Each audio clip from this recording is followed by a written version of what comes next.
어떤 분은 감사가 좀 빨리 나올 수 있어요. 네. 여러분, 오늘은 우리 그리스도인 기독교에 있어서 최대의 감사절기인 추수감사절입니다.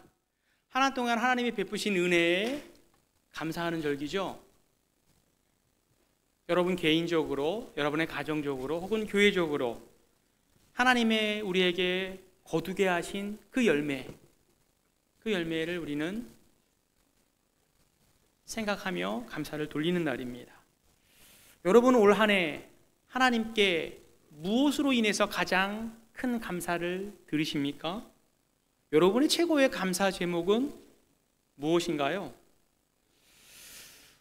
우리 중에는요, 사업, 직장 문제, 경제적인 어려움을 잘 해결되어서 감사하는 분들도 계십니다. 또 질병에서 잘 치료받고 건강을 회복하게 됨으로써 감사하는 분들도 계세요. 자녀의 진학이나 취업이나 결혼이나 출산 때문에 감사하는 분들도 계시고요. 혹은 교회를 멀리 떠났던 가족의 신앙 문제, 혹은 불신 가족의 구원 문제로 오랫동안 기도했는데 마침내 하나님께서 응답해 주셔서 거기에 대해서 감사하는 분들도 계실 것입니다. 이처럼 하나님께 감사해야 할 제목이 다양하고 많아요. 그런데요, 솔직히 우리 여기 계신 모든 성도님들 볼 때 우리가 하나님께 기도 응답을 다 받은 건 아닐 것입니다. 우리 가운데 다수는요, 여전히 경제적인 어려움, 질병의 고통 속에 살아가고 있어요. 직장 문제, 사업 문제, 가까운 사람과의 인간과의 갈등, 자녀와의 갈등, 부모님과의 갈등, 여전히 우리 가족의 신앙 문제, 구원 문제로 고민하고 기도 중인 분들 사실 더 많으세요. 이 현실입니다. 그런 분들은 오늘 추수감사절 때 무엇으로 하나님께 감사를 드려야 할까요? 만약에 우리의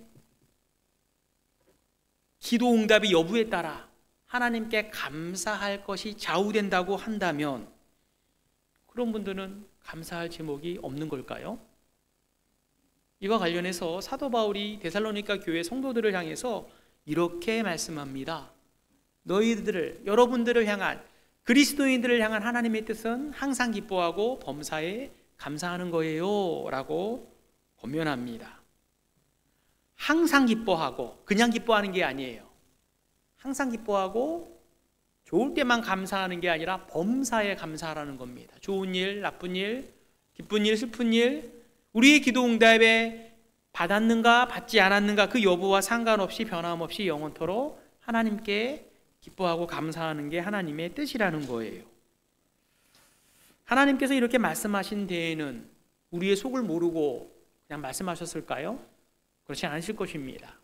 하나님께서 이렇게 말씀하신 배경에는요, 어떠한 상황 속에도 저와 여러분에게는 이미 항상 기뻐하고 감사할 수 있는 기도 제목을 하나님이 주셨기 때문에 거기에 근거해서 기뻐하고 감사하라고 명령하신 줄 믿습니다.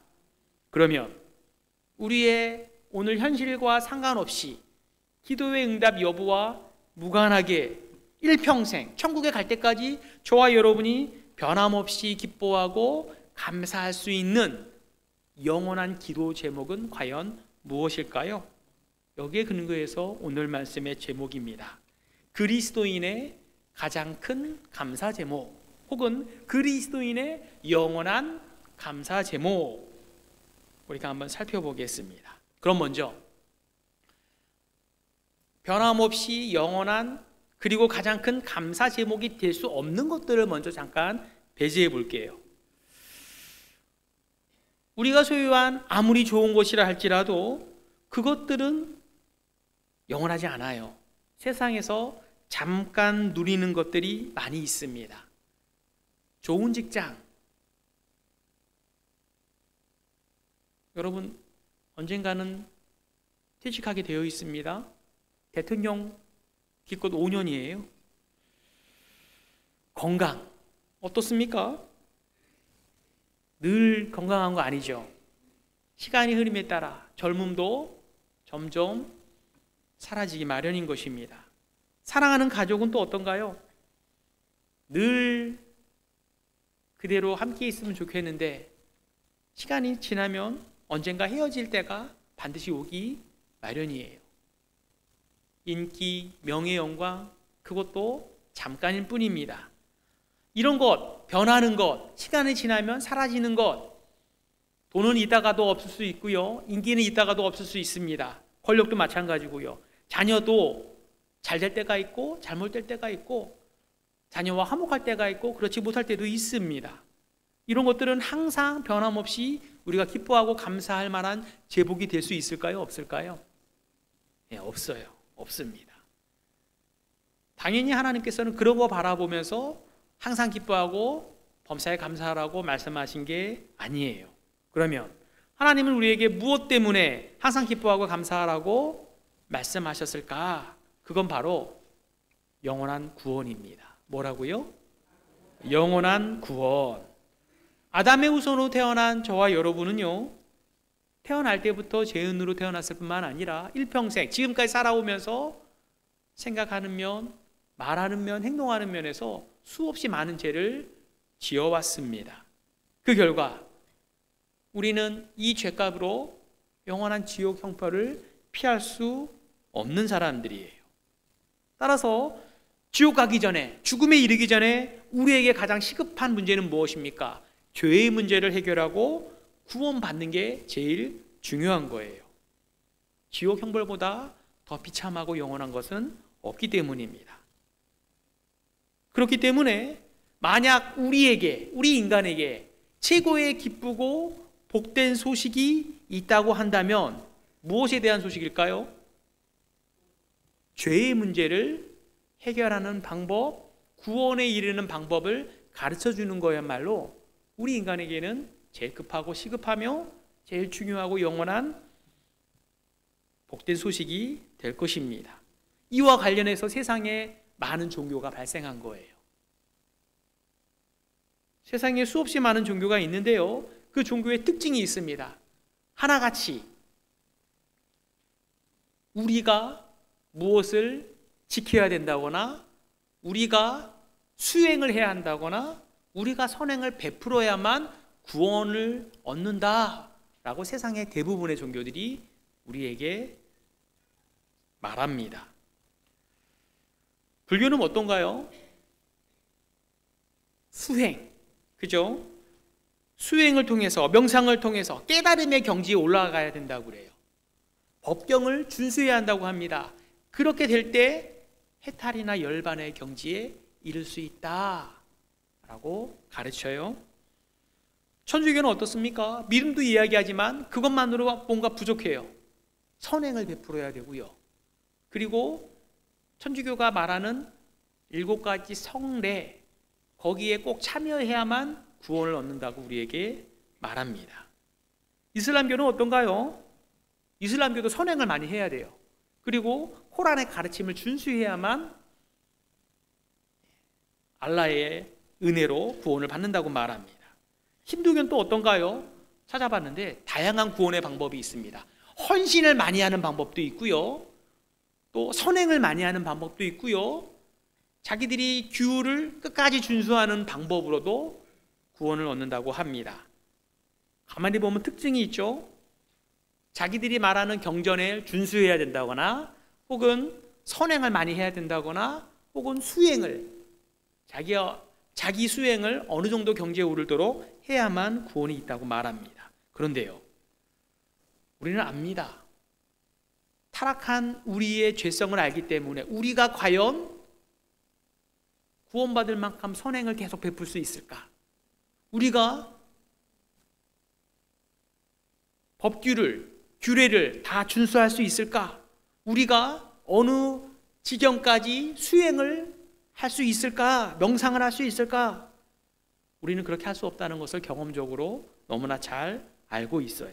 잠시 선을 행할 수 있어요. 잠시 명상할 수 있습니다. 잠시 규칙을 지킬 수 있지만 그것을 끝까지 변함없이 지키는 사람 한 사람도 없는 거예요. 하루 동안에도요, 얼마나 못된 생각을 하고 얼마나 나쁜 말을 하고 얼마나 잘못된 행동을 하고 있는지 우리는 너무나 잘 알아요. 그렇기 때문에 세상에 지금 말한 종교요, 그 경지에, 구원의 경지까지 갈 수 있는 사람 한 사람도 없습니다. 그런데 우리 기독교만 달라요. 기독교는요, 우리에게 율법을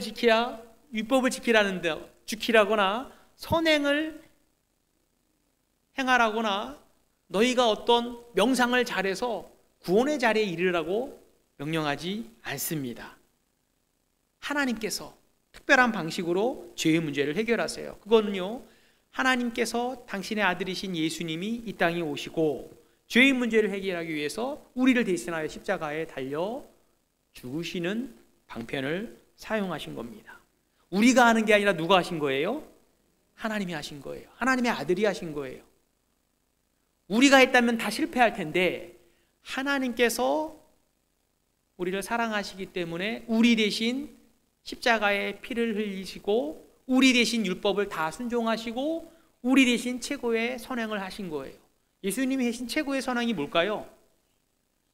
십자가에서 죽으신 거예요. 하나님의 말씀을 다 순종한 겁니다. 우리 예수님이 이 땅에 계시는 동안 항상 하나님만 생각했어요. 우리가 할 수 없는 걸 예수님이 대신 하신 거예요. 그 예수님이 행하신 것을 우리가 기념하고 기억하고 믿음으로써 우리는 구원을 받는 것입니다. 그렇기 때문에 예수님께서 십자가를 지시기 전에 내가 너희를 위해서, 너희를 구원하기 위해서 십자가에서 피 흘리고 살을 찢겨 대신 죽을 테이니 너희는 이 잔을 들고 이 잔을 마시고 이 떡을 떼어 먹음으로써 나를 기념하라. 내가 너희를 구원했으니 이 구원을 잊지 말고 감사하라 라고 말씀하신 것입니다. 올해 저와 여러분이 받은 은혜 많죠? 그러나 그것도 물론 감사하지만 예수님을 통해서 받은 구원의 은혜야말로 변하지 않고요, 영원한 최고의 감사 제목이 될 수 있는 것입니다. 예배 후에 성찬식을 거행할 거예요. 우리가 왜 성찬을 해야 되는가? 오늘 이 말씀 속에서, 구원 속에서 세 가지, 우리가 왜 성찬을 하고 왜 감사해야 되는가? 최고의 감사 제목인 이유가 구원인 것을 한번 살펴보도록 하겠습니다. 첫 번째 이유는 무엇인가? 오직 믿음을 보시고 구원해 주셨기 때문에 최고의 감사 제목이 되는 거예요. 22절 한번 읽어주시기 바랍니다. 곧 예수 그리스도를 믿음으로 말미암아 모든 믿는 자에게 미치는 하나님의 의인이 차별이 없느니라. 무엇으로 말미암아 구원받습니까? 예수 그리스도를 믿음으로 말미암아. 한 번 더 나와요. 모든 믿는 자에게 하나님의 의가 미친다는 거예요. 만약에 믿음이 아니라 우리의 행위, 선행이라든지 율법 준수라든지 혹은 우리의 수행, 이걸 통해서 구원받는다고 하면은요, 이것보다 우리를 불안하게 만드는 건 없을 것입니다. 왜 그런 거 하냐면은요, 우리의 행위에 근거해서 구원을 받는다고 한다면, 이걸 반대 해석하면 우리의 행위로 말미암아 구원을 잃어버릴 수도 있다는 뜻이 되기 때문입니다. 스스로 구원할 수 있다면 스스로 구원을 잃어버릴 가능성도 있다는 의미이겠죠. 우리의 선행으로 구원을 받을 수 있다면 우리의 악행으로 말미암아 구원을 잃어버릴 수 있다는 의미가 되는 거예요. 다른 종교는요, 이래서 안 되는 겁니다. 비방하려는 게 아니라 그 방법으로 우리의 어떤 행위로 구원받을 수가 없는 게 인간의 현실이에요. 만약에 그렇게 되면은요, 우리의 구원이 안전합니까? 불안합니까? 네. 오늘도 막 몇 번 왔다 갔다 했을 거예요, 마음이. 그죠? 교회 나올 때 기쁜 마음이 있다가 속상한 마음, 사랑하는 마음 있다가 주차장에서 벌써 불편한 마음, 예배드리고 식당에 가서 자리 때문에, 양 때문에 불편해질 수 있잖아요. 그죠? 우리에게 기초하면은요, 불안해요. 언제까지 우리가 확신할 수 없겠습니까? 천국에 들어가서 볼 때까지 우리는 불안할 것입니다. 또 만약에요, 하나님께서 야, 성경 말씀을 다 순종하면 구원받고 불순종하면 구원받을 수 없어 라고 말한다면 구원받을 수 있는 사람이 있습니까? 없습니까? 아브라함도 거짓말했잖아요. 아내를 누이라고. 그죠? 다윗도 7계명을 어기지 않았습니까? 솔로몬은 어땠게요? 베드로는 어땠습니까? 예수님을 부인했잖아요. 망령되이 일컬었잖아요. 어느 한 사람도, 사도 바울은 얼마나 못했습니까? 예수를 만나기 전에 얼마나 많은 사람을 핍박하고 회방하고 죽였습니까? 그러니까 단 한 사람도 못해요. 여러분, 세상에서요, 법을 잘 지키는 사람이 있어요. 100가지 법을, 모든 법을 다 잘 지키고 법 없이도 살 사람이었는데 그 사람이 마지막에 다른 사람의 물건을 훔치면 죄가 없습니까? 있습니까? 절도죄잖아요. 그죠? 마찬가지입니다. 세상 법도 그렇다면 하나님의 법도요, 우리가 말씀을 다 지켰다가 한 가지를 어기면 하나님 앞에서 죄인이에요? 아니에요? 죄인이 되는 거예요. 그러므로 우리의 선행, 율법을 지키는 거, 우리의 순종, 이거 보시고 하나님께서 우리의 구원을 결정하지 않으신 거 얼마나 감사한지 모릅니다. 오직 믿음 하나 보시고 우리를 구원을 베푸시는 그 은혜야말로 우리 성도의 인생에서 반드시 영원히 감사해야 할 제목이 되는 것이죠. 두 번째 보겠습니다. 구원이 우리의 영원한 감사 제목이 되는 두 번째 이유는 무엇인가? 무엇이 없습니까? 차별이 없기 때문이에요. 여러분, 역사적으로 이스라엘 백성, 유대인들은요, 선민의식, 하나님께 택함 받은 아브라함의 혈통이라는 그런 것 때문에 자기들은 이방인과 다르다라고 생각했습니다. 혈통적으로 아브라함의 후손이기 때문에 당연히 하나님께서 우리를 구원하시겠지. 율법을 좀 못 지켜도, 좀 죄를 지어도 당연히 구원받는다고 그들은 생각했던 거예요. 그런데 사도 바울은 그렇게 말하지 않습니다. 유대인이나 이방인이나 다 똑같이 지옥 갈 수밖에 없는 죄인에 불과하다라고 선언해요. 로마서 3장 9절 보겠습니다. 그러면 어떠하냐? 우리는 나으냐? 결코 아니라. 유대인이나 헬라인이나 다 죄 아래 있다고 우리가 이미 선언하였느니라. 지금 사도 바울이요, 이방인은 먼저 얘기했습니다. 이방인은 율법도 받지 못했고 율법도 지키지 못했기 때문에 죄인이야. 하나님을 알지도 못하고 섬기지 못해서 죄인이야. 그렇게 말하면서 유대인에게 말해요. 그러면 어떠하냐? 우리는, 사도 바울이 말하니까 사도 바울이 유대인이잖아요. 우리 유대인은 이방인들에 비해서 좀 나으냐? 결코 아니라. 아니야, 우리 똑같아. 유대인이나 헬라인이나 다 어디 아래 있습니까? 죄 아래 있는 거예요. 의인은 없나니 한 사람도 없습니다. 아까 전에 말씀드렸던 유대인의 믿음의 조상 아브라함도 거짓말했잖아요. 예. 성경에 나온 모든 믿음의 용사들, 자기가 믿음을 좋아서 잘 지켜서 구원받은 사람 단 한 사람도 없습니다. 그들 역시 다 죄 아래에 있는 사람들에 불과해요. 예수님을 십자가에 죽게 한 사람들이 이방인들이었습니까? 유대인들이었습니까? 유대인들이 죽이라고 그랬잖아요. 그러니까 유대인들도 하나님의 아들 예수님, 죄 없으신 예수님이 왔음에도 불구하고, 이적을 봤음에도 불구하고 예수님을 십자가에 달아 죽인 그 죄가 유대인들에게도 그대로 있는 거예요. 따라서 사도 바울은 뭐라고 합니까? 야, 너희의 아브라함의 혈통이란 거 의지하지 마. 율법 순종, 너희가 율법을 가지고 있다는 거 그거 의지하지 말고 오직 예수님을 믿으라. 예수님은요, 차별이 없어요. 누구든지 믿는 자에게 구원을 베푸시기 때문이라고 말해요. 그 말씀이 22절입니다. 읽어주시기 바랍니다. 곧 예수 그리스도를 믿음으로 말미암아 모든 믿는 자에게 미치는 하나님의 의인이 차별이 없느니라. 차별이 없어요. 모든 믿는 자에게 차별 없습니다. 다 죄인인데 누구든지 유대인이든지 이방인이든지 예수를 믿는 자에게는 하나님의 의가 미친다는 거예요. 죄인인데 의로운 게 조금도 없는데 그런 우리에게 믿음을 보시고 하나님의 의, 예수님의 의를 우리의 의로 봐주신다는 거예요. 따라서 예수님을 믿음으로 말미암아 차별 없는 그러한 구원을 우리에게 베푸신 것입니다. 감사하지 않을 수 없어요. 만약에요, 이방인과 유대인의 차별이 있었다면 저와 여러분 구원 받습니까? 못 받습니까? 우리 이방인이잖아요. 아브라함의 후손이 아니지 않습니까? 그뿐만이 아니라 우리의 신분이나 우리의 빈부나 경제력이나 학벌이나 어떤 지역에 따라 구원에 있어 차별이 있었다면 저와 여러분 구원받지 못했을 거예요. 그러나 복음에는 차별이 없어요. 믿음으로 다 구원받는 것입니다. 아무리 과거에 우리가 흉악한 죄를 저질렀을지라도 예수 믿은 다음에 교회 오기 전에 또 우리가 얼마나 반복하여 죄를 지은다 할지라도 우리의 구원은 변함이 없습니다. 차별이 없으세요. 여러분 기생 라합 알죠? 기생 라합은 이방인입니까? 유대인입니까? 모함 여인이잖아요. 이방인이잖아요. 그리고 그 기생 라합의 직업이 뭡니까?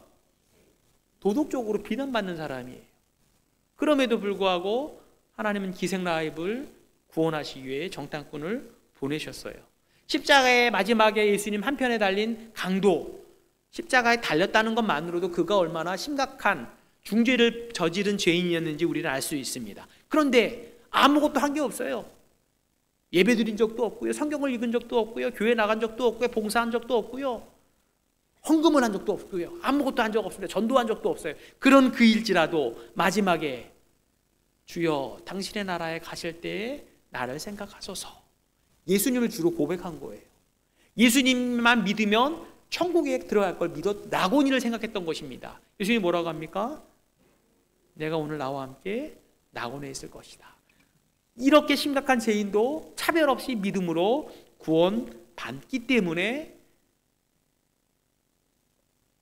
복음이야말로, 구원이야말로 우리가 영원히 감사할 기도 제목이 되는 것입니다. 마지막 한 가지 더 말할게요. 세 번째는 무엇인가? 오직 은혜로 구원해 주셨기 때문에 감사합니다. 24절 볼게요. 그리스도 예수 안에 있는 속량으로 말미암아 하나님의 은혜로 값없이 의롭다 하심을 얻은 자 되었느니라. 예, 그리스도 예수 안에 있는 속량으로 말미암아 하나님의 은혜로 값없이 의롭다 하심. 죄인이 아니야, 너는 이제 의로운 자야 라고 선언하신 거예요. 사도 바울은 우리의 구원이요, 하나님의 은혜로서 값이 없이 얻게 된 것이라고 설명합니다. 값이 없다는 것은요, 우리가 값을 치르지 않았다는 거예요. 비용을 부담하지 않았던 겁니다. 공짜예요, 거저예요, 무상입니다. 하나님의 선물을, 구원의 선물을 그냥 받았다는 그런 의미예요. 죄인으로 태어났기 때문에 우리가 일평생 지은 죄 때문에 비교해보면 우리는 구원받을 만한 가치도 자격도 없는 사람들입니다. 그런 우리를 구원해 주신 것은요, 자격 없는 자에게 베푸시는 예수님의, 하나님의 은혜인 거죠. 여기 부모님 계시고 할아버지 할머니 계세요. 여러분의 자녀들, 여러분의 손주들 사랑하십니까? 사랑하십니까? 왜 사랑하세요? 얼굴이 예뻐서 사랑하십니까? 물론 이쁘죠. 이쁘긴 합니다. 그런데 그 어린 자녀들, 손주들이 말을 잘 들어서 이쁩니까? 아니면 그냥 이쁩니까? 그냥 이쁘죠. 왜? 자녀이기 때문에, 손주이기 때문에 그냥 이뻐요. 막 이렇게 얼굴 잡아당기고 매달려도 이쁘지 않습니까? 그죠? 마찬가지예요. 하나님도 우리를 그렇게 사랑하십니다. 우리가 아무리 못됐어도 하나님은 우리를 자녀로 삼아주셨기 때문에 우리를 변함없이 사랑하시는 거죠. 우리가 무엇을 해서, 우리 손주들이, 우리 자녀들이 무엇을 해서 사랑한 게 아닌 것처럼 우리가 무엇을 잘해서 하나님이 우리를 사랑하는 게 아니에요. 그것을 우리는 은혜라고 부릅니다. 그런데요, 우리 편에서는 아무것도 한 게 없어서 공짜예요. 값없이 받은 구원이에요. 그런데 하나님 편에서는 어떤가요? 아무 값을 치르지 않았습니까? 하나님이 치르신 값이 뭘까요? 하나밖에 없는 아들을 십자가에 내어주신 거예요. 여러분, 여러분이 모르는 사람, 여러분을 미워하는 사람을 위해서 여러분의 자녀를 내어놓을 수 있습니까? 내 피 한 방울도 내어놓지 못하죠. 네. 인간은 그렇습니다. 그런데 하나님께서는 우리를 구원하기 위해, 죄인을 구원하기 위해서 하나밖에 없는 아들을 죄가 없음에도 불구하고 이 땅에 보내셔서 우리를 대신하여 십자가에 피 흘려 죽게 하신 거예요. 하나님께서는요, 헤아릴 수 없는 최고의 가치, 절대로 내어줄 수 없는 독생자를 내어주시는 희생과 값을 치르신 겁니다. 그게 바로 24절에 이렇게 나와요. 그리스도 예수 안에 있는 무엇으로? 속량으로. 여러분, 속량, 이 속자가 무슨 속자면요, 한자어예요. 갚을 속자입니다. 양자가요, 어질 양자, 양심할 때 그 쓰는 양자예요. 하나님께서 선한 마음으로 우리의 죄값을 대신 갚아주신 겁니다. 당시에 속량이란 단어를 구속이란 단어랑 같이 쓰이는데요, 번역하는데요, 의미가 뭐냐면은 노예나 죄인 한 사람, 이 한 사람을 자유롭게 해방시키기 위해서 치러야 했던 값, 종 한 사람의 값이 바로 은 30이었다고 합니다. 우리 예수님께서 얼마에 팔렸죠? 은 30냥에 팔렸죠. 무한한 생명의 가치를 가진 예수님께서 죄와 사망과 망의에 종살이하고 있던 우리를 해방시키고 자유롭게 하기 위해서 예수님께서 종의 값을 치르신 거예요. 예수님이 겨우 종의 값에만 비할 수 있겠습니까? 예수님께서 우리를 위하여 생명을 내어주심으로, 피를 흘리심으로 저와 여러분 오직 예수님으로 은혜로 말미암아 영원한 구원을 받게 된 것입니다. 이것이 우리가 감사해야 할, 최고의 감사 제목으로 삼아야 할 세 번째 이유입니다. 세 가지 말씀드렸는데요, 구원에 관한 본문 말씀은요, 성경에서 가장 위대하고 중요한 말씀이에요. 이 진리를 아는 것보다 중요한 건 없습니다. 여러분 다 아시는 내용이죠. 아는데 이것을 예수님께서 자꾸 기념하라고 하시는 거예요. 자꾸 묵상하라고 하는 겁니다. 묵상하면 묵상할수록 우리를 향한 하나님의 사랑이 얼마나 크고 깊고 영원한지 우리는 깨달을 수 있고요, 깨달은 만큼 영원한 감사 제목으로 살 수 있는 것입니다. 그런데요, 여러분 잘 안다고 그랬는데 현실에서 여러분 이것 가지고 감사할 때가 많습니까? 적습니까? 적죠. 예, 감사를 하기는 해요. 그런데 이것 갖고 감사하는 것보다 주로 세상적인 것들로 인해서 감사할 때가 훨씬 많지 않습니까? 병이 나으면 얼마나 감사한지 모르겠어요. 그죠? 감사하죠. 그런데 영혼의 질병과 영혼의 병원에서 우리가 회복되는 거에 대해서는 별로 무관심합니다. 세상의 물질 때문에 이거 부족할 때 얼마나 하나님께 기도하는지 몰라요. 그런데 우리의 부족한 신앙에 대해서는 별로 기도하지 않아요. 무관심할 때가 더 많습니다. 물론 세상에 받은 복에 대해서 우리는 감사해야 되고요, 기도해야 합니다. 그런데 그것보다, 그것은 영원하지 않잖아요. 잠깐 누리는 거 아닙니까? 죄의 문제를 해결하지 않고 예수님을 믿기 전에 세상에 잠깐 받는 복들 때문에 인해서 우리가 참된 안식을 누릴 수 없어요. 오직 예수를 믿음으로 우리의 죄를 용서받고 천국 시민권을 받은 것입니다. 우리의 구원은요, 절대로 변하지 않는 영원한 복이에요. 여러분 구원의 복 받으셨습니까? 지금 죽어도 천국 가십니까? 예. 이건 다른 종교가 줄 수 없고요, 여러분도 줄 수 없고 살 수도 없는 거예요. 변하지 않고요, 취소되지도 않는 것입니다. 기독교에만, 예수님만 우리에게 주시는 귀한 복이에요. 이런 복을 여러분이 받으셨어요. 이미 감사 제목을 소유하고 계십니다. 실제로 이것으로 인해서 기뻐하고 감사하는 우리가 되어야 하겠습니다. 이 구원의 복을 깨달은 하박국 선지자가 고백하는데, 마지막으로 이거 우리가 고백하면서 설교는 빨리 마치도록 할게요. 하박국 3장 17절. 자, 하박국이 어떻게 고백하는지, 자, 같이 한번 17절 먼저 읽겠습니다. 시작.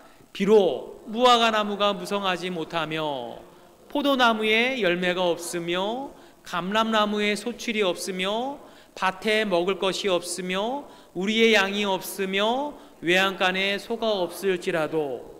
여러분 아무것도 없어요. 그죠? 먹을 것도 없고요, 물려줄 것도 없고요, 소유가 아무것도 없어요. 그런데 무엇으로 기뻐하는가? 18절 보겠습니다. 같이 봉독할게요. 시작. 나는 여호와로 말미암아 즐거워하며 나의 구원의 하나님으로 말미암아 기뻐하리로다. 여호와가 예수예요. 예. 여호와를 히브리어로 번역하면, 헬라어로 번역하면 예수입니다. 나는 예수님으로 말미암아 즐거워하며 내 구원의 하나님 예수로 말미암아 기뻐하리로다. 한 번 더 보겠습니다. 19절 마지막 볼게요. 시작. 주 여호와는 나의 힘이시라. 나의 발을 사슴과 같게 하사 나를 나의 높은 곳으로 다니게 하시리로다. 이 노래는 지휘하는 사람을 위하여 내 수금에 맞춘 것이니라.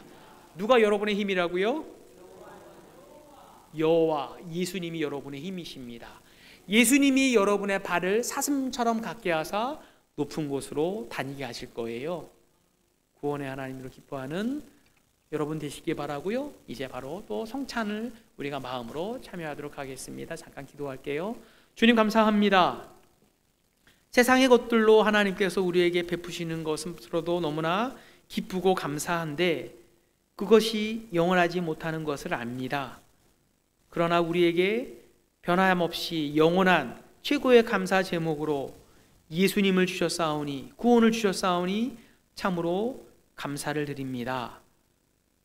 우리의 행위가 아닌 믿음을 보시고 우리를 구원하시고 우리를 차별하지 않으시고 변함없는 구원을 주신 하나님의 은혜에 감사하며 이제 성찬에 참여할 수 있는 모든 성도님들 되게 하여 주시옵소서. 예수님의 이름으로 기도하옵나이다. 아멘. 자, 이제